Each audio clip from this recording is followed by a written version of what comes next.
ശബരിമല സ്വർണ്ണക്കൊള്ളയിൽ മുൻ executive officer Sudheesh കുമാറിന് ജാമ്യം. 2 കേസുകളിലും സ്വാഭാവിക ജാമ്യം ലഭിച്ച സുധീഷ് കുമാർ ഇന്ന് ജയിൽ മോചിതനാകും. ഉണ്ണികൃഷ്ണൻ പോറ്റിയുടെ ജാമ്യാപേക്ഷയിൽ ബുധനാഴ്ചയാണ് വിജിലൻസ് കോടതി വാദം കേൾക്കുക. എൻ വാസുവിനെ 14 ദിവസത്തേക്ക് വീണ്ടും റിമാൻഡ് ചെയ്തു. ദ്വാരപാലക ശില്പക്കേസിൽ തന്ത്രി കണ്ഠർ രാജീവർ ജാമ്യാപേക്ഷ സമർപ്പിക്കുകയും ചെയ്തിട്ടുണ്ട്. വിനീഷ് ചേരുന്നുണ്ട്. വിനീഷ്, സ്വാഭാവിക ജാമ്യം ഉണ്ടാവുന്നത് കുറ്റപത്രം താമസിപ്പിക്കുന്നതുകൊണ്ടാണ്. ഇതിനെതിരെ കോടതി പോലും രംഗത്തെത്തിയിട്ടുണ്ട്. മനഃപൂർവ്വം കുറ്റപത്രം വൈകിപ്പിക്കുന്നു എന്നതാണ്. എന്തായാലും ഇന്ന് കോടതിയിലുണ്ടായ നടപടിക്രമങ്ങൾ എങ്ങനെയാണ്? ഉണ്ണികൃഷ്ണൻ പോറ്റിയും ജാമ്യം കിട്ടി പുറത്തു വരാനുള്ള സാധ്യതയുണ്ടോ ഇങ്ങനെ പോയാൽ? തീർച്ചയായും സജിത്ത്, അങ്ങനെ തന്നെയാണ്. ഇങ്ങനെ പോയാൽ എല്ലാ പ്രതികളും ജാമ്യം ലഭിച്ച് പുറത്തിറങ്ങുന്ന ഒരു സാഹചര്യത്തിലേക്കാണ് ഇപ്പോൾ എത്തുന്നത്.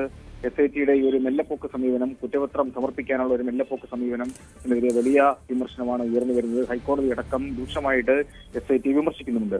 ശബരിമല സ്വർണ്ണക്കൊള്ള കേസിൽ മുൻ എക്സിക്യൂട്ടീവ് ഓഫീസറായിരുന്ന സുധീഷ് കുമാറെ സമർപ്പിച്ച ജാമ്യ ഹർജിയിലാണ് ഇന്ന് വിധി വന്നിരിക്കുന്നത്. ദ്വാരപാലക ശില്പക്കേസിലും കട്ടളപ്പാളി കേസിലുമാണ് കൊല്ലം വിജിലൻസ് കോടതി സ്വാഭാവിക ജാമ്യം അനുവദിച്ചിരിക്കുന്നത്. 2 കേസുകളിലും സ്വാഭാവിക ജാമ്യം ലഭിച്ച സുധീഷ് കുമാർ ഇന്ന് പുറത്തിറങ്ങും. ഇന്ന് ജയിൽ മോചിതനാകും. അതുപോലെ തന്നെ ഈ കേസിലെ മുഖ്യ പ്രതിയാണ് ഉണ്ണികൃഷ്ണൻ പോറ്റി.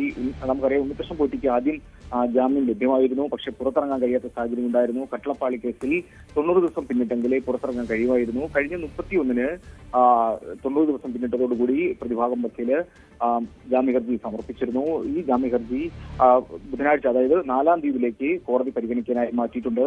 അപ്പോൾ ഈ കേസിലെ മറ്റൊരു പ്രതിയാണ് എൻ വാസുവിന്റെ റിമാൻഡ് കാലാവധി കഴിഞ്ഞു. ഇന്ന് കോടതിയിൽ ഹാജരാക്കി വീണ്ടും 14 ദിവസത്തേക്ക് റിമാൻഡ് ചെയ്തിട്ടുണ്ട്. അതുപോലെ തന്നെ മറ്റൊരു പ്രതിയാണ് തന്ത്രിയെയും ഇതുപോലെ തന്നെ സമാനമായ രീതിയിൽ ജാമ്യാപേക്ഷ സമർപ്പിച്ചിട്ടുണ്ട്. വരും നാളുകളിലാവും അത് പരിഗണിക്കുക. അതാണ്. എന്തായാലും സുധീഷ് കുമാർ ഉടൻ പുറത്തിറങ്ങാനാണ് വഴി തുറക്കുന്നത്. സുധീഷ് കുമാറിന് സ്വാഭാവിക ജാമ്യം ഇന്ന് തന്നെ പുറത്തിറങ്ങിയിരിക്കും.